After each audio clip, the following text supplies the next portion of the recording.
E aí, animados? Posso começar? Ótimo, então vamos lá. O artigo de hoje é um artigo sobre mapas de dor. E eu fiquei muito animada quando eu vi esse artigo, por vários motivos que eu vou contar para vocês a partir de agora, tá? Então, a ideia é a gente fazer, para quem nunca veio, a gente faz uma ambientação, a gente conhece quem são os autores primeiro, tá? Então, quem são os autores desse artigo científico? Para a gente entender, inclusive, a cara que foi dada à investigação, à discussão dos dados e tudo mais. Os autores desse artigo são um grupo de médicos, ortopedistas, todos são cirurgiões de ombro e membro superior. Então, vocês viram lá os nomes deles, e se vocês repararem, nesta revista, inclusive, eles fazem uma descrição do que cada um deles é ou fez como participação no artigo. Algumas revistas pedem para que a gente informe quem são os autores com algum detalhe, e nessa revista tem isso. Então, vocês vão ver que este aqui, que é o primeiro autor do artigo, ele é um Research Fellow, ele é um Fellow de pesquisa nesse grupo, e o Sênior, talvez nem todo mundo saiba, o último autor costuma ser o professor ou o orientador, ou a pessoa que tem a principal contribuição intelectual para o desenvolvimento daquele artigo, que é o Leonard Funk, tá?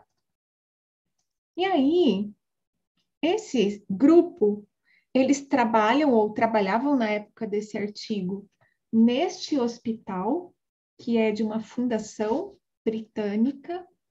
Eles trabalham na unidade especial de membro superior, que fica nesta cidade de Ringington, qualquer coisa assim.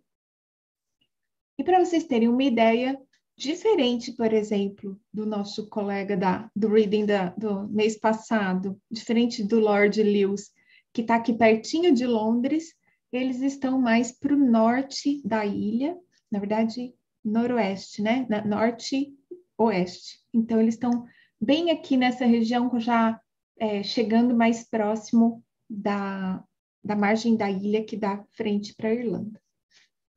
E esse grupo de ortopedistas, como eu disse, o Dr. Leonard é o mais antigo, é o tutor desse artigo, é a pessoa responsável academicamente pelo artigo.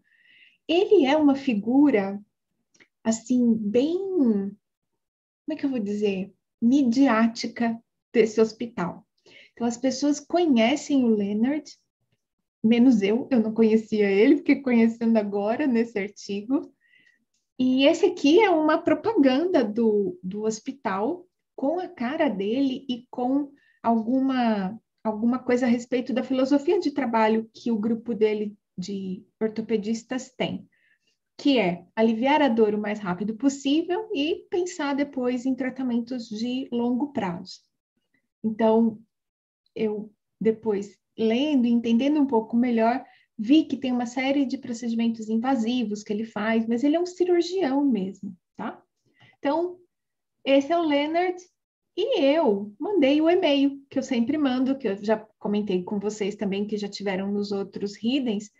Quando eu monto quando eu começo a montar a apresentação, quando eu seleciono o artigo, eu mando um e-mail para o autor correspondente, que nem sempre é o primeiro autor do artigo. Nesse caso, a revista indicava o Dr. Leonard como o autor correspondente. Eu mandei uma mensagem para ele, aquela mensagem falando assim, então, o que esse paper trouxe de contribuição para o seu grupo? Qual é a coisa mais importante que você acha que tem nele? E ele britanicamente me respondeu: a gente objetivamente descreveu mapas de dor para o ombro, que é o que está no título do artigo, né? Bem, porque é isso mesmo, esse é o artigo.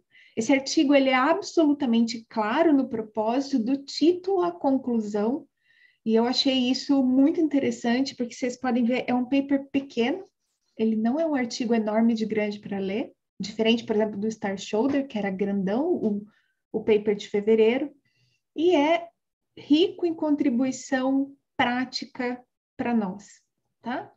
E aí ele falou assim, se você quiser saber de mais alguma coisa, eu falei assim, vou aproveitar, né? Vou escrever para ele de novo. Escrevi dizendo assim, então, já que o senhor trabalha com ombro e tal, qual a sua experiência com fisioterapeutas trabalhando com os pacientes de mais longo prazo? E aí ele respondeu o seguinte, olha, eu não atendo os pacientes crônicos. Eu não faço acompanhamentos de longo prazo. Falei, então tá bom, beleza. E aí eu descobri, só depois que eu estava com o slide montado, que ele disse o seguinte aqui no e-mail dele: o conteúdo desse e-mail é confidencial e não é para se mostrar para todo mundo. Então, ninguém viu nada, tá? Você vê, tem uma notícia assim embaixo, um disclaimer. Mas quem é Leonard Funk, né? Que eu falei assim, além de ter um nome engraçado, do sobrenome ser Funk, quem é ele? Por que ele é assim tão midiático? Por que ele é essa cara, esse garoto propaganda da unidade de membro superior desse hospital? Então, primeiro que ele é supervisor de residentes médicos em treinamento para cirurgias ortopédicas de membro superior. E pelo que eu vi, alguém muito querido. Tinha várias fotos dele com residentes de diferentes nacionalidades lá pelo Google. Outra coisa que eu reparei é que ele é uma pessoa conhecida na Europa de forma geral. Esse prêmio mesmo que ele está segurando, ele recebeu na Polônia. Então, ele não é uma pessoa conhecida exclusivamente lá na Grã-Bretanha, no Reino Unido. Aí, olhando mais um pouco, eu descobri que ele tem um livro de cirurgia de ombro, né, publicado. Aí eu descobri que ele, na verdade, tem também um livro de lesões do esporte do cotovelo. E aí eu também descobri que ele tem um de lesões no esporte do ombro. Ou seja, ele é uma pessoa conhecida mesmo, só eu que não sabia quem ele era. E aí eu achei um quarto livro dele de clusters de condições, clusters de diagnósticos para condições do ombro, e eu não sei porque eu não conhecia ele de nome, eu não associei, não sei, não conhecia ele. E escrevi como eu escreveria, por exemplo, o Kellerman. Oi, Kellerman, tudo bem? O que você acha aí desse artigo que você escreveu? Eu escrevi bem assim, e é legal, porque ele foi super simpático, ele respondeu, achei muito bacana. Mas eu descobri uma outra curiosidade sobre o Leonard. Ele é colecionador de carros antigos. E tem uma foto dele numa revista e tudo. Ele é realmente uma pessoa assim conhecida. Só eu que não conhecia. Deixa eu ver se tem aqui. Tem uma história com um artigo similar. Olha lá. Depois as pessoas contam. Eu sou a detetive dos autores, é. Bem, aí conheci um pouco do seu Leonard e a grande pergunta é: por que esse paper é tão importante para a nossa prática clínica? Como aproveitar o que está nele, né? Porque o padrão de dor importa. E importa porque hoje a gente está fazendo na fisioterapia um movimento importante de tentar reconhecer, criar hipóteses a respeito dos mecanismos de dor que estão presentes nos nossos pacientes, para tentar encontrar formas de tratar que são mais apropriadas. Então, desde que a gente descobriu com esse nome, que a gente entendeu o fenômeno de nociplastia, identificar o padrão de dor virou parte dessa tentativa de fazer uma hipótese a respeito do principal mecanismo de dor envolvido na condição clínica do nosso paciente. Então, é por isso que ter um mapa da dor no ombro era tão importante. A gente tem alguns estudos anteriores, não estou dizendo que não tem. A gente tem estudos, por exemplo, que mapearam limiar de dor por pressão com algômetro em diferentes pontos do ombro, e é um mapa de sensibilidade mecânica do ombro. Mas esse é o primeiro que tem, ao mesmo tempo, intensidade de dor, mapa de dor e descritores, todas medidas que a gente consegue fazer na clínica sem equipamento nenhum, que não seja o diagrama de corpos impresso, tá? Então, uma maneira muito mais simples e barata de ter informação a respeito dessa distribuição desse padrão da dor nos pacientes que têm dor no ombro. E aí o que é interessante é que reconhecer a distribuição, a intensidade de dor está diretamente relacionado com a identificação de nociplastia, ou de sensibilização central, como a gente chamava até bem pouco tempo atrás. Então, para quem não conhece, esse é o fluxograma proposto pelo Dionis, para a gente identificar quando um paciente tem um mecanismo de dor nociplástico. Então, você se pergunta, na presença de dor músculo-esquelética, se essa dor é uma experiência desproporcional ao esperado para aquela condição clínica. E até então, a gente não tinha um mapa proporcional, né? Para comparar. Depois, a gente se pergunta se essa dor é difusa ou se ela é localizada. E se ela é difusa e a experiência é desproporcional, muito provavelmente esse paciente tem uma alteração de processamento de nocicepção. E aí você vai juntar com mais informações, mas essas são duas informações muito importantes. Tanto que se a dor é desproporcional, mas não está tão difusa, a gente deveria usar o inventário do CSI, né, o Central Sensitization Inventory, para ver se ele tem uma pontuação, no caso do questionário brasileiro, maior que 45, e aí entender melhor se tem ou não tem esse problema de processamento da dor. Então, veja, a gente precisa entender o que é desproporcional para um paciente com dor no ombro, a depender da condição clínica dele, e o que é o difuso. E é por isso que esse paper é tão importante, porque ele traz para nós um mapa de distribuição da dor para condições clínicas que vão nos ajudar a entender melhor essa proporcionalidade, dessa distribuição da dor. E aí, na avaliação, então, o que a gente precisaria fazer? A gente precisa colher a intensidade de dor, certo? A gente precisa, pelo menos, de uma escala numérica de intensidade de dor. Ana, por que pelo menos? Porque, lembrem, tem que fazer as adaptações necessárias. Por exemplo, está trabalhando com alguém muito idoso, que tem aí uma dificuldade mais importante para entender a abstração que é, né? Falar de 0 a 10, quanto é que não é. E aí, então, você precisa de uma escala diferente. Pode ser uma escala de copinhos, de copinho americano, meio cheio, mais cheio, mais cheio, mais cheio. Então, a escala numérica, ela costuma ser a melhor forma de avaliar, porque de 0 a 10 as pessoas não têm tanta dificuldade com a abstração. Mas se for um paciente que tem mais dificuldade, então a gente tem que pensar nisso e como fazer uma adaptação, tá bom? Então, escala numérica, pelo menos. A gente tem que entender um pouco essa coisa que é típica da dor no ombro. A dor no ombro tem dois padrões típicos que nos chamam a atenção: dor no repouso e dor noturna. Então, dor na atividade, a gente acaba perguntando para tudo na fisioterapia, mas dor no repouso e dor noturna são duas coisas que, para dor no ombro, é muito importante a gente acabar perguntando para os nossos pacientes, tá bem?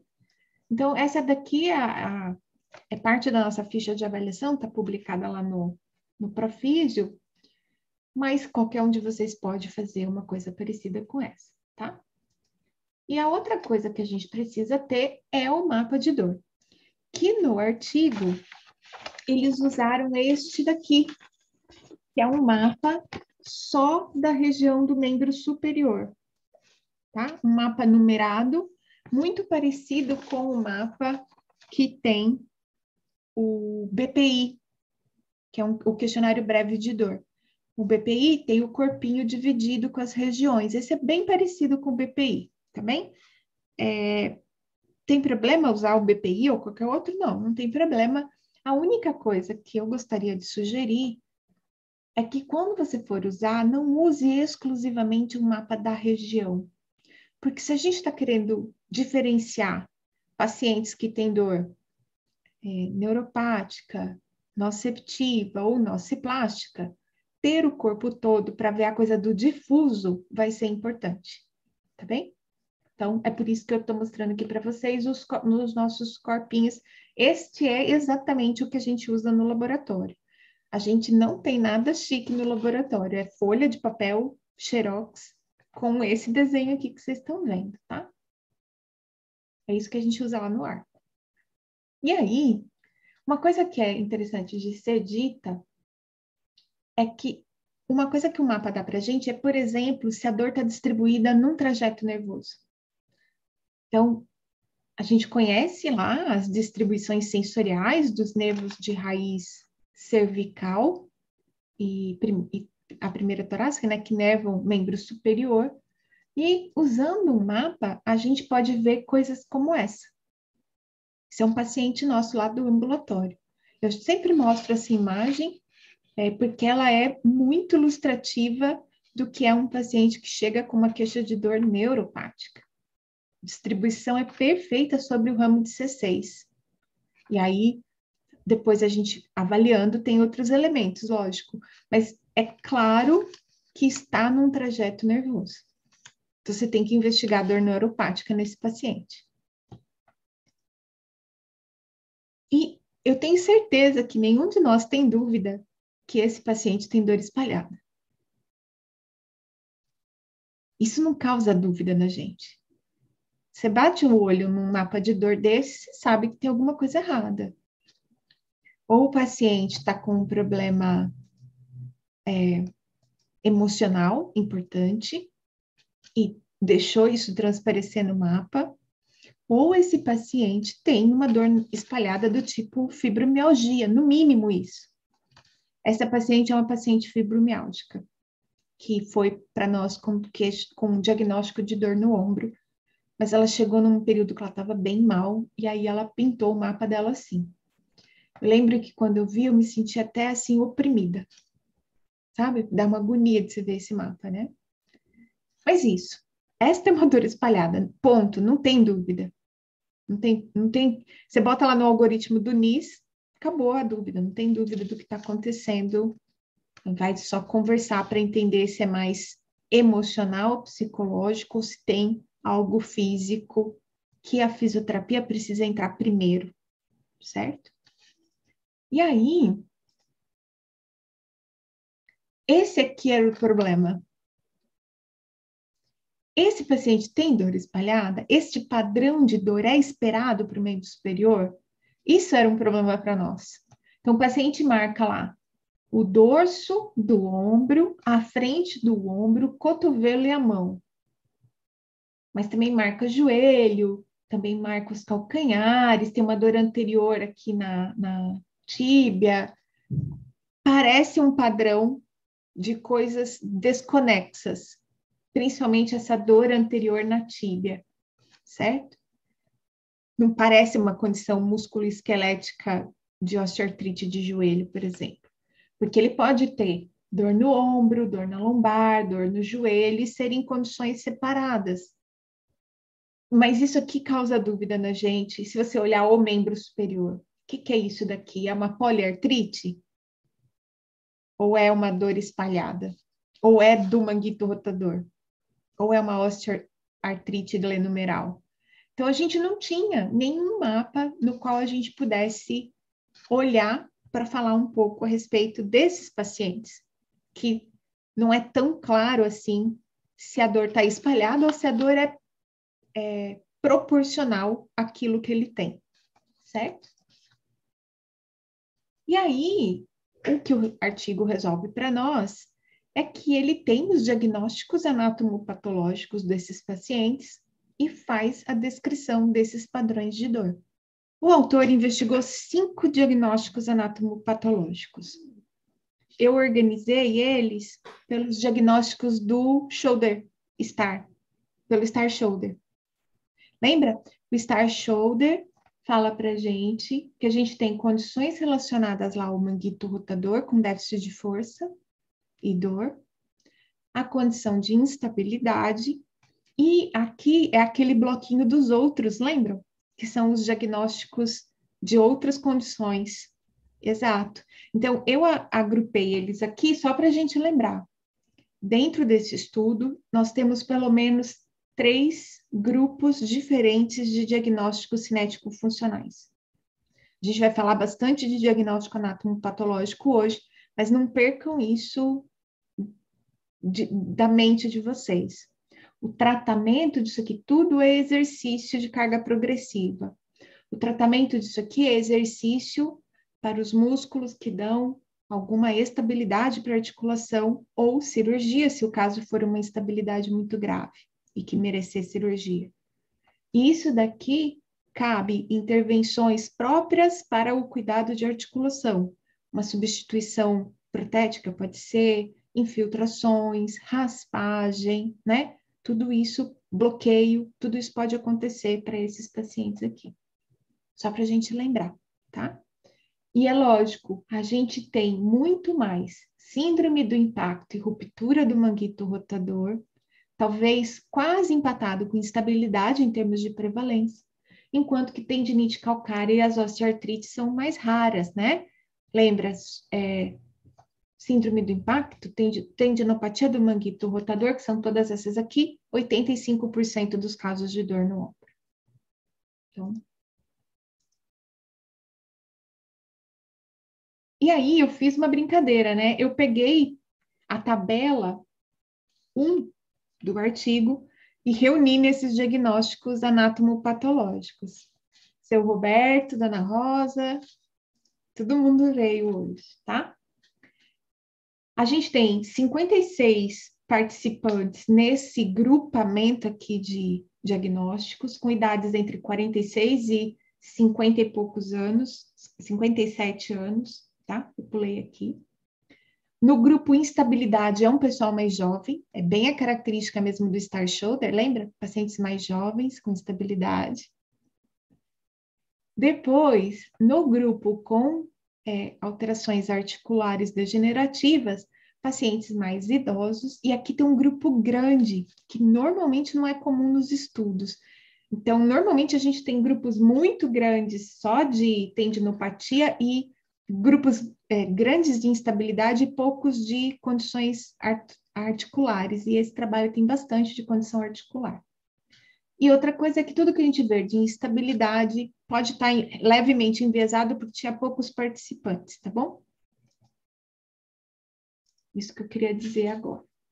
E aqui está separadinha a tabela 1 pelos diagnósticos, certo? Só para vocês lembrarem, aqui tem as médias de idade, o número de participantes, e aí tinha um número bastante parecido de impacto homem e mulher, que também, normalmente, a maior parte dos estudos tem mais mulher, tá? Mas aí, no de ruptura de manguito, eu achei bem curioso que tem bastante homem, não costuma ser essa a distribuição, costuma ter igual homem e mulher. Tendinopatia de manguito, tendinite calcária tem dos dois, então achei tranquilo, achei legal. Então, relativamente equilibrado para algumas das patologias, essa coisa do sexo. Vamos aos resultados lindos desse trabalho. Então, lembrem-se, ele avaliou a distribuição pelo número de clusters que ficou marcado na imagem, pelo número de quadradinhos. Ele avaliou a intensidade média de dor e ele avaliou os descritores, as palavras que as pessoas utilizaram para descrever a dor que elas tinham. Na síndrome do impacto, a principal queixa de dor está ao redor do ombro e a dor é dita como uma dor aguda, cortante e lacinante. Então, dores de intensidade alta e descritores de dimensão sensorial. A dor da síndrome do impacto também foi bastante descrita na região do braço, como uma dor cansada, dolorida.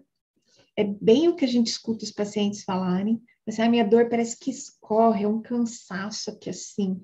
Os pacientes falam muito isso de dor cansada.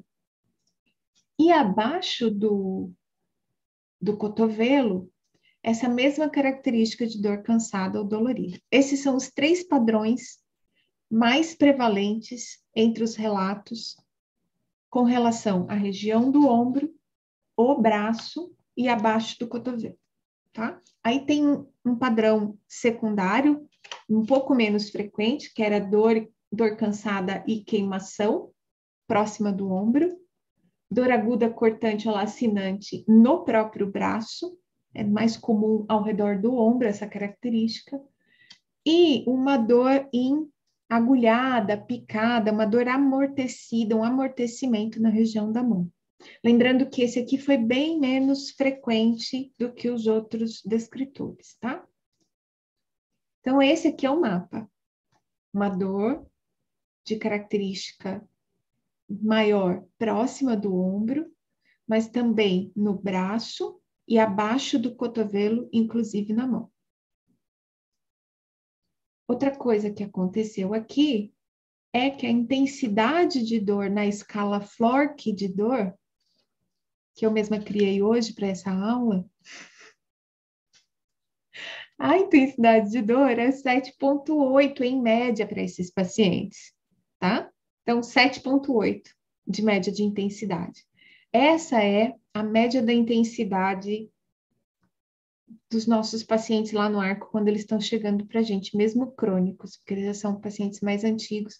Vários também chegam falando 10, vocês vão ver, depois eu vou mostrar uns para vocês. Ruptura do manguito, lembrando, isso tudo é tendinopatia, tá? Então, dor aguda, cortante ou lacinante, de novo, a mesma característica próxima do ombro. Dor cansada, dolorida no antebraço, dor cansada, dolorida do cotovelo para baixo. Aqui, teve um segundo descritor bastante frequente aqui no próprio ombro, que é a dor cansada, dolorida próxima do ombro. E aqui a gente já não tem mais tantos descritores para baixo do braço e para baixo do cotovelo.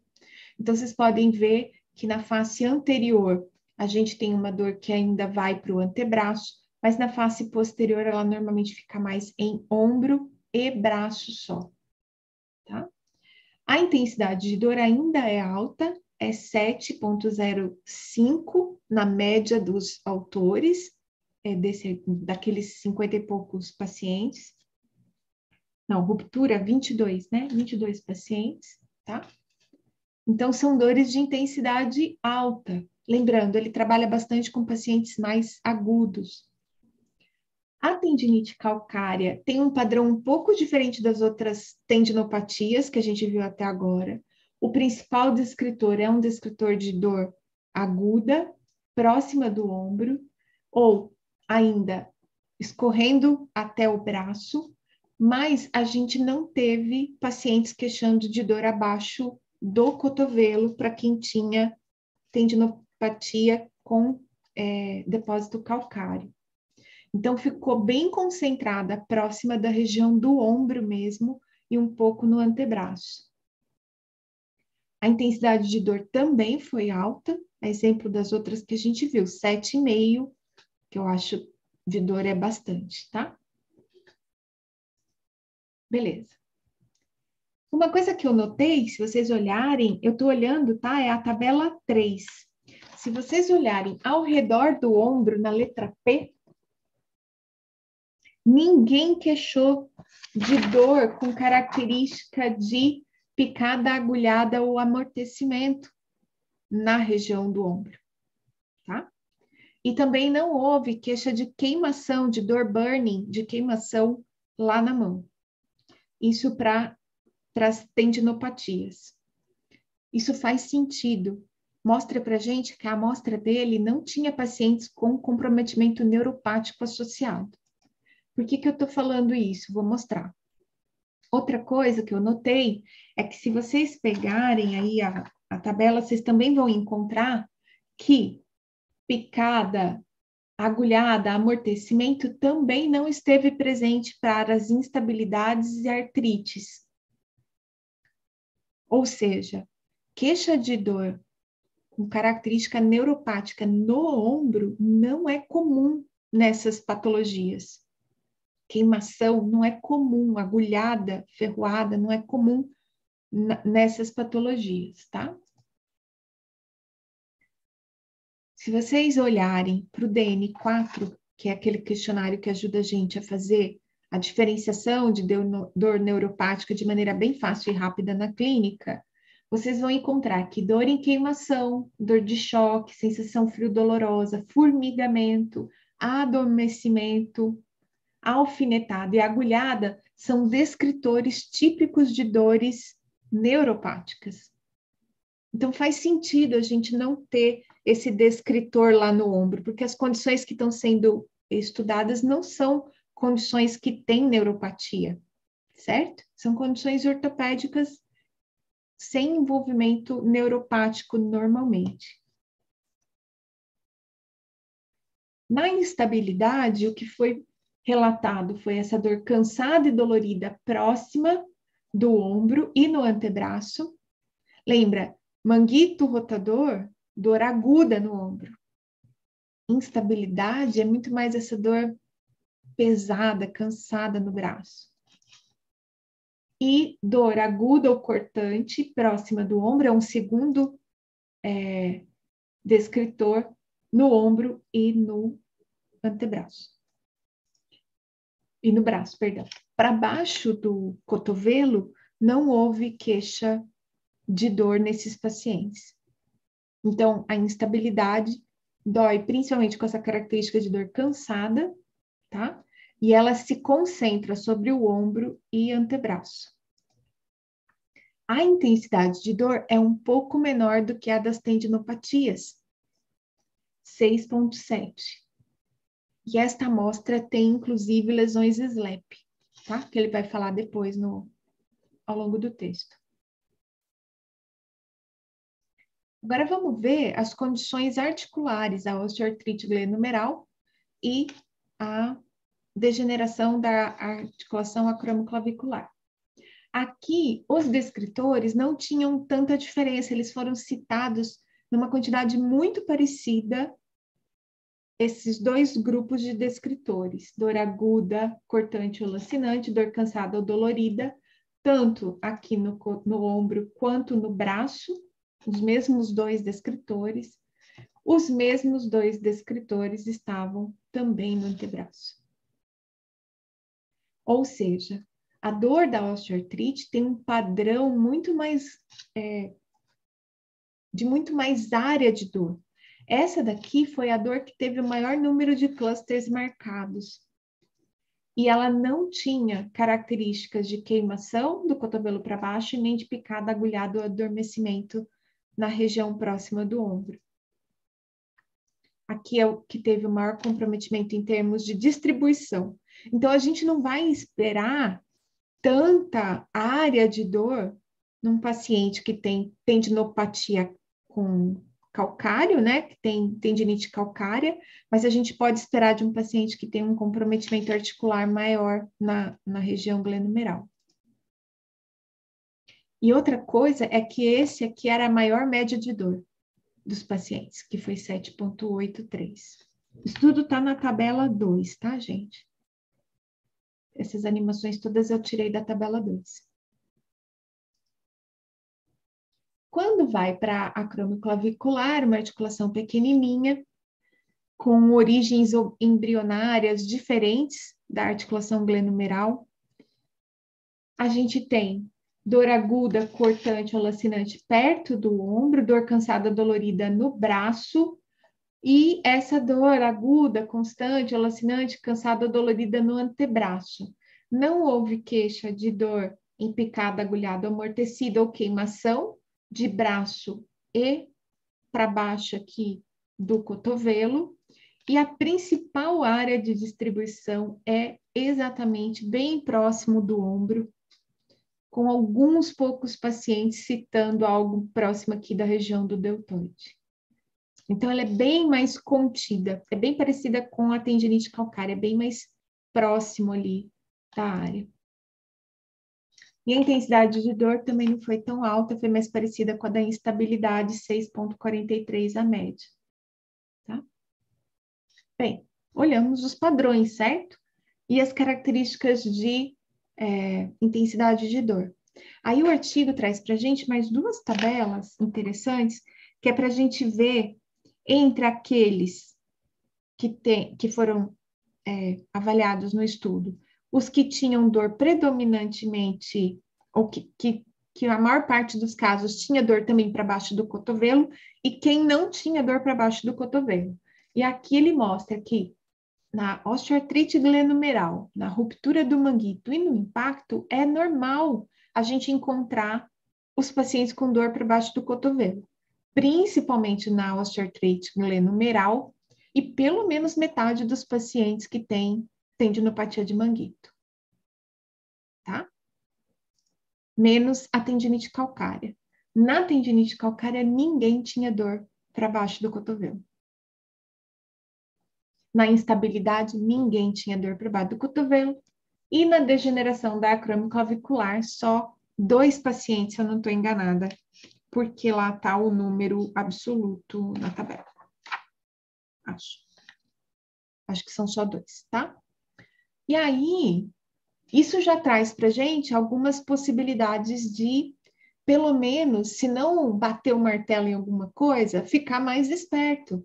Paciente idoso, veio lá para você com um diagnóstico mais velho, né? Eu não sei como é que é para vocês. Para nós, por exemplo, os pacientes levam 8 meses na fila de espera.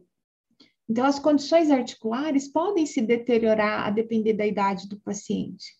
E aí, o paciente chega lá para nós com alguma característica de dor muito abrangente no membro superior, a gente já pode ficar imaginando que, além de tendinopatia, tem uma condição articular mais deficitária, mesmo que a gente não tenha o raio-x para ver, tá? Então, a gente já começa a suspeitar dessas coisas. Lembra, é para fazer hipóteses, todos esses dados. E esses são os padrões juntos que estão na figura 2. E aí, diferente da organização que eu tinha feito lá no começo, que era dividido por diagnósticos cinéticos funcionais, que eu juntei o que era tendinopatia, instabilidade e condição articular, eu quando vi a primeira vez essa tabela, eu falei assim, por que ele fez essa ordem, né? E aí depois, lógico, olhando o artigo todo, eu percebi. Síndrome do impacto, ruptura e osteoartrite glenumeral têm padrões de dor mais espalhados do que instabilidade, degeneração acromioclavicular e tendinite calcária. Foi assim que ele organizou a tabela, as imagens. E aí eu fiz uma coisa que nem precisava, mas eu fiquei com muita vontade e fiz mesmo. Eu sobrepus os mapas.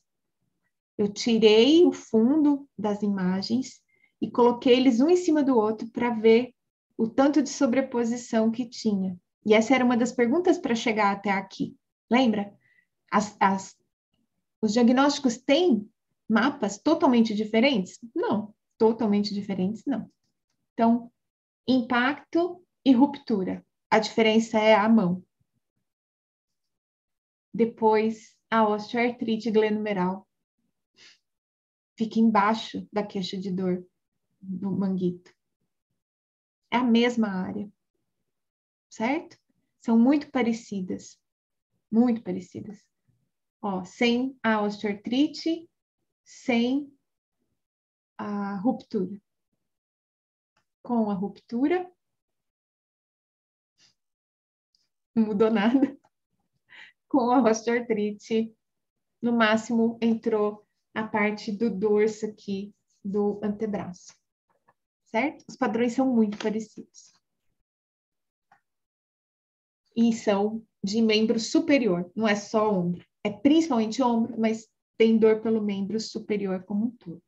E aí os padrões de instabilidade, nem deu para ver, né? Degeneração acromioclavicular e tendinite calcária. São os mesmos, estão nas mesmas regiões, tá? No máximo vai mudar um pouco o descritor de dor, mas isso. 3 condições em que o padrão não é para estar tão espalhado, 3 condições em que o padrão é um pouco mais espalhado pelo membro superior. E aí, de novo, esses padrões, né? Só para a gente lembrar, esses mais espalhados, esse menos espalhado. Então, agora a gente tem uma ideia do que é o previsto para esses pacientes.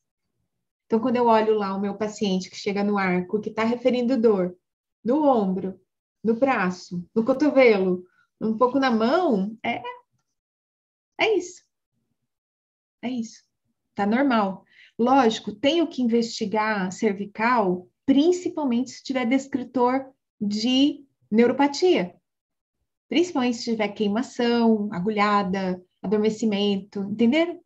Aí eu vou olhar.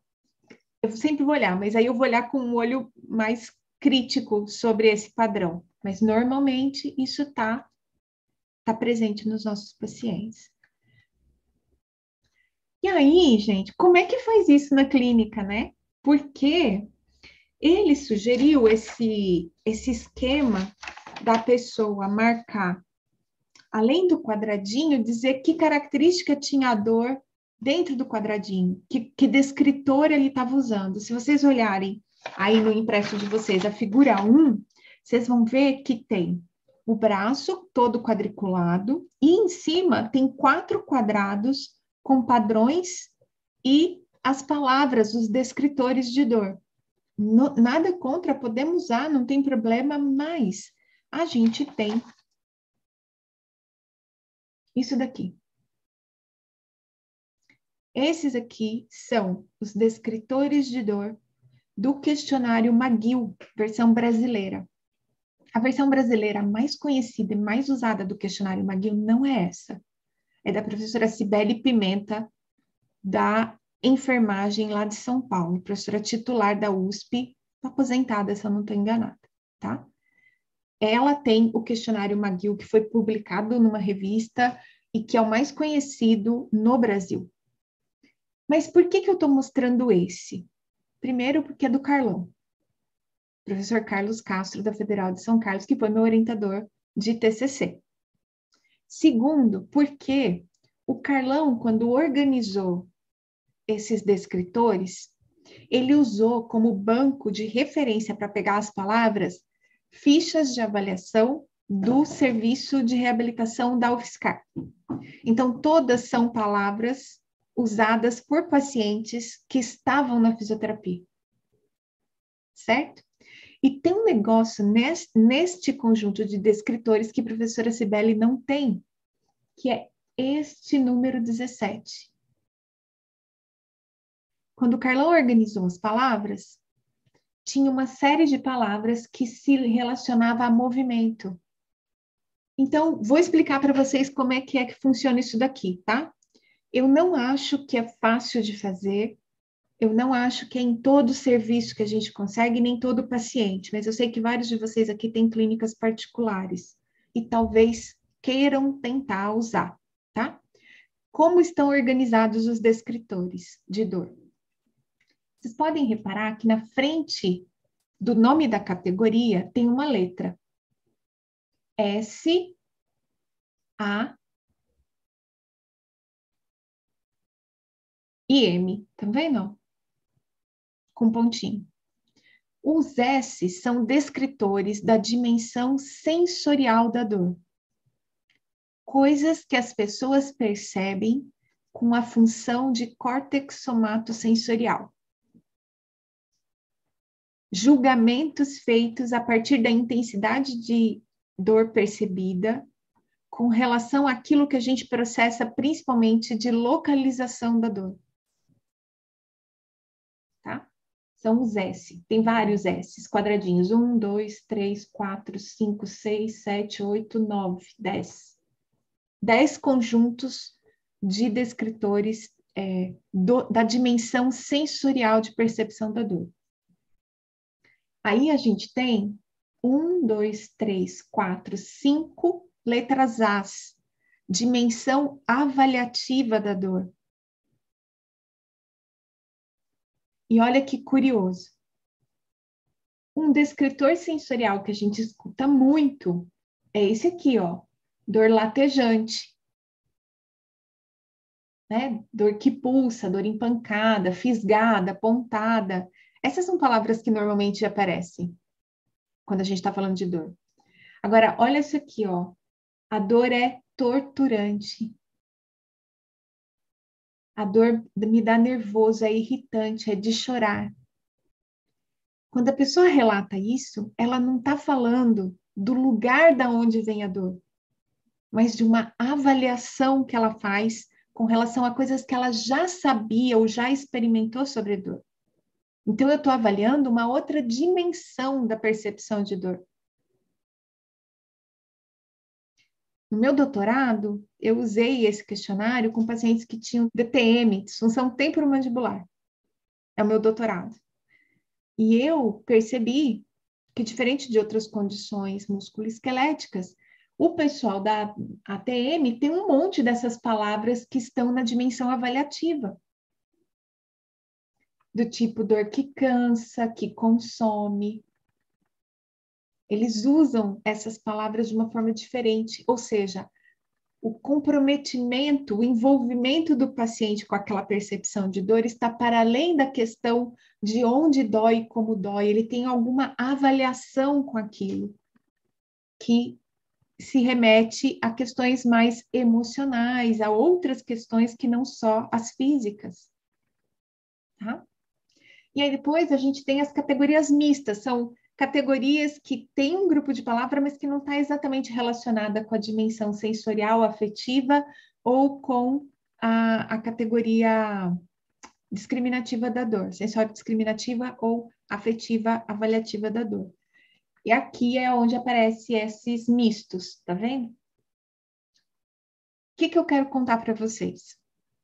O paciente, quando vai marcar isso aqui, ele marca só uma palavra por quadrado. E não precisa marcar uma em cada quadrado. Então, ele pode escolher palavras aleatoriamente aqui dentro, só que de cada quadradinho, ele só pode escolher uma, porque elas estão ranqueadas em intensidade. Então, aqui dentro, que vai e vem é a menor intensidade comparada com pancada. É por isso que em cada quadrado o paciente só escolhe uma palavra. Tá? E depois tem várias formas de pontuar isso. Tem índices de quantas palavras da dimensão sensorial, de quantas palavras da dimensão avaliativa, tem a soma total dos descritores, tem um monte de análise. Eu fiz isso aí tudo no meu doutorado com os pacientes lá da dor orofacial. Então, isso aqui, gente, é um nível de avaliação mais profundo, em que você está vendo como o paciente descreve a dor dele a partir dessas diferentes dimensões da dor, tá? Ana, precisa fazer isso? Não, não precisa. Mas se você conhece, quando você escuta a palavra, você fala assim, o paciente está fazendo avaliações emocionais fortes aqui. A gente tem uma paciente, ela falou, a minha dor era muito forte, era de chorar. A hora que eu escuto isso, eu falo, categoria de desprazer forte. Desprazer tem a ver com o quê? Depressão. Certo? Então, quando você usa esse esquema de palavras, mesmo que você não apresente para o seu paciente para avaliar, se você conhece elas, isso vai te ajudando a fazer inferências. Tá bom? E aí, eu tinha um desafio para hoje que eu falhei miseravelmente, que era conseguir colocar o áudio desse vídeo. Então, o que eu pedi para os meninos lá no Arco? Pedi para os meus alunos queridos amados que me amam, que fazem todas as maluquices que eu peço, para eles gravarem alguns dos nossos pacientes contando como era a dor deles quando chegaram no serviço e como que era a dor deles agora. Vou começar por esse aqui, que esse aqui eu acho que tem bastante das coisas que a gente viu agora. Então, a minha dor começou assim, ó, muito intensa, uma pontada, uma queimação que vai do ombro, aí vai lá para trás nas costas, depois desce até no cotovelo. Depois das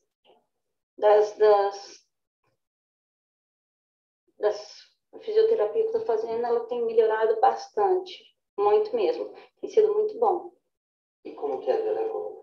Agora ela está bem mais leve. Eu diria assim que ela já melhorou 60%, 70%. Né? É que, infelizmente, às vezes eu tenho outros tipos de problema, faltam, então, mas se eu pegar firme mesmo, eu tenho certeza que eu chego no 100%. Ok. A sua dor, como que era antes de 0 a 10 e agora, assim, de 0 a 10?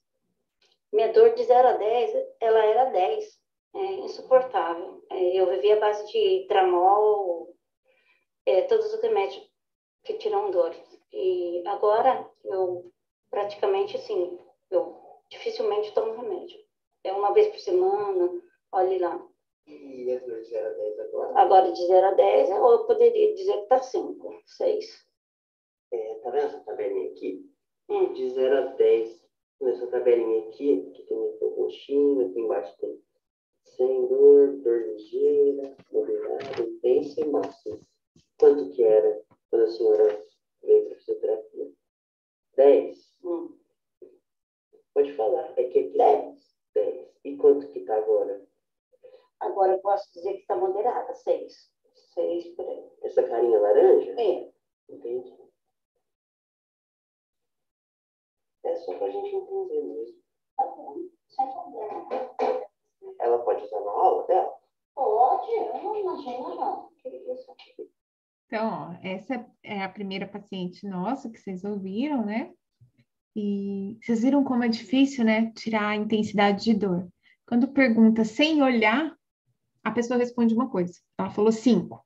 Quando ela viu na tabela, na escala, e o João não tinha a escala Flock, ele tinha essa daqui, ó.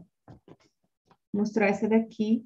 Aí a paciente já puxou a avaliação para um valor um pouco maior. É por isso que é importante padronizar. Outra coisa que eu quero que vocês reparem, o João, quando foi falar, né, falou assim, era 10, né? Não pode fazer isso, tá? É que ela já tinha respondido, então ele acabou mostrando a escala depois e saiu desse jeito. Mas quando a gente vai avaliar, mostra a escala, pede para o paciente para ele falar. E se vai usar escala, usa escala. Se não vai, se vai só falar, só fala. Se você usar 2 ferramentas na mesma avaliação, dá 2 medidas, tá bom? Legal? Todo mundo percebeu dor em queimação no braço? Legal. Beleza. Então, vamos ver a segunda. Eu tenho muita dor nos braços e ela começou com uma dor levinha, como fosse um cansaço. Aí depois, com o passar do tempo, ela foi me enfraquecendo os braços. O ombro incha, começou inchando o antebraço, né? O antebraço e as mãos. Aí depois foi subindo até chegar no ombro. E às vezes eu passo até 4 dias, 5 dias com ele inchado. E como que é a sua dor hoje? Ela é sem dor, dor ligeira, dor moderada, dor intensa ou dor máxima? Hoje, moderada. Hoje ela é mais aliviada, assim, não é tão forte quanto antes, né? Mas assim, ainda tenho a fraqueza nos braços, não pego muito peso, mas é bem mais suportável, mais leve. Umas 4. Hoje sua dor está 4? Dói menos.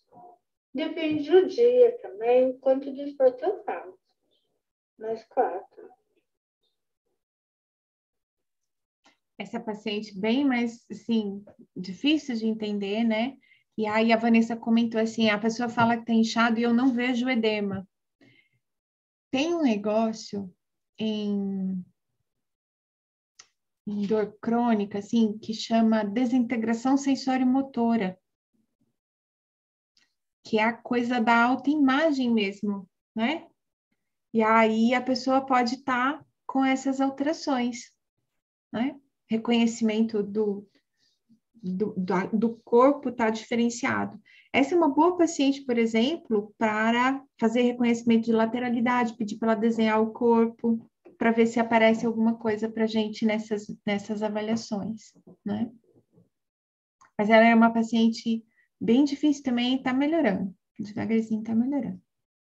Agora a gente vai ver mais 3 pacientes, tá bom? Era 10, doía muito, bastante. Queimava o braço, doía o braço inteiro, doía até os dedos, doía a coluna. Aí, Vocês viram? Queimação, doía o braço inteiro, até os dedos. E esses todos são nossos pacientes de síndrome do impacto. E vários deles são um pouco mais velhos. Eu não tenho aqui a idade, eu não pedi, né? Idade, essas coisas. Pedi só o áudio deles contando. Mas precisa ver o que é, o que não é. Se tem alguma coisa de articulação, se não tem. e agora está me ajudando bastante, fisioterapia. Está me ajudando, diminuiu a dor. Agora eu não preciso nem tomar remédio. Eu ia no posto, ficava tomando Profenid na veia, que a médica chegou de mim e falou assim, olha, você não pode ficar tomando isso não, faz mal. Aí eu falo assim, mas o que eu posso fazer? Eu tenho que tomar porque dói muito, eu não consigo. Tanta dor. Hoje diminuiu bastante fazendo fisioterapia. Como está a sua dor? De 0 a 10 agora? Hoje? Tá 5. 5. Tem dia que nem dói, só queima, só, né? Aí eu pego, descanso um pouquinho, assim, o braço, o ombro, a coluna. Aí tem dia que eu fico sem dor o dia inteiro. Não preciso nem tomar remédio, porque eu tomava paracetamol 400 miligramas. Então, hoje tá, para mim, tá 100%. Vamos lá. Débora, depois que você leu essas palavras, como que é a sua dor? Assim, hoje ela é leve, só que ela incomoda, né? Ela queima, ferrou, parece que está espetando com uma agulha, né? De primeiro era uma dor que chegava a chorar, que eu não aguentava, de tanto que eu chorava. Aí, Vocês viram os descritores? Dor de chorar, que espeta, que agulha. Ouviram? A queimação de novo. e para aliviar essa dor, eu tive que tomar remédio. Vamos lá. Essa é a última. Como era a dor da senhora? De 0 a 10. 6. 6. Não, como era? Como era? Eram umas 9. 9. Como está? Então, 7. 7. Como que é a sua dor? A minha dor é assim, que dói o braço, no ombro, né? Perto do ombro, os 2. Aí eu durmo, dói muito, uma dor que não dá para passar. Aí você vira para o outro lado, melhora, e depois viro de novo, vai melhorando. Às vezes não melhora, eu levanto e tomo uma dipirona, alguma coisa para passar. Aí eu consigo dormir de novo.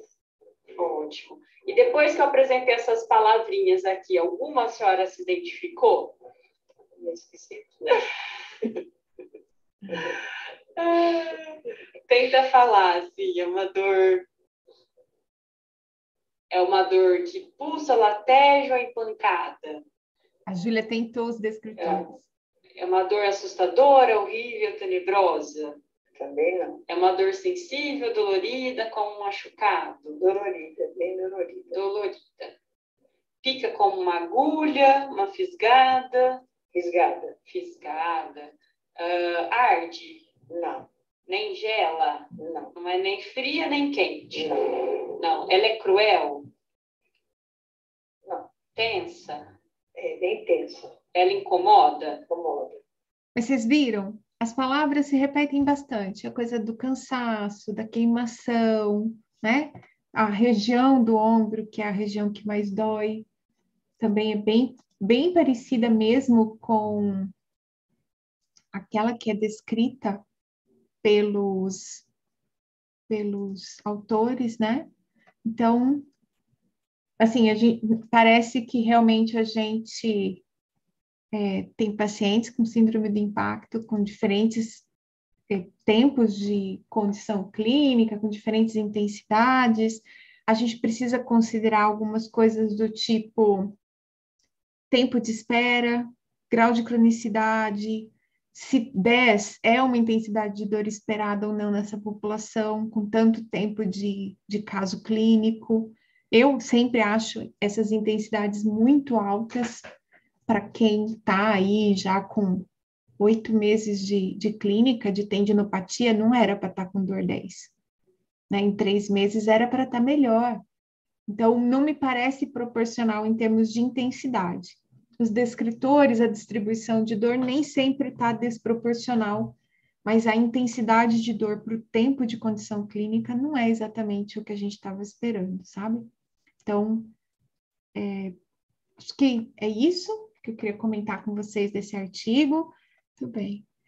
Eu espero que tenha sido proveitoso, que as informações caiam bem na prática clínica de vocês, que agora quando os pacientes falarem as palavras, vocês falam assim, ai, eu já ouvi isso em algum lugar. Não, esse padrão tá tudo bem, é tendinopatia, mas dói pro braço mesmo, é isso aí, tá bom? E vejo vocês no próximo Reading, que é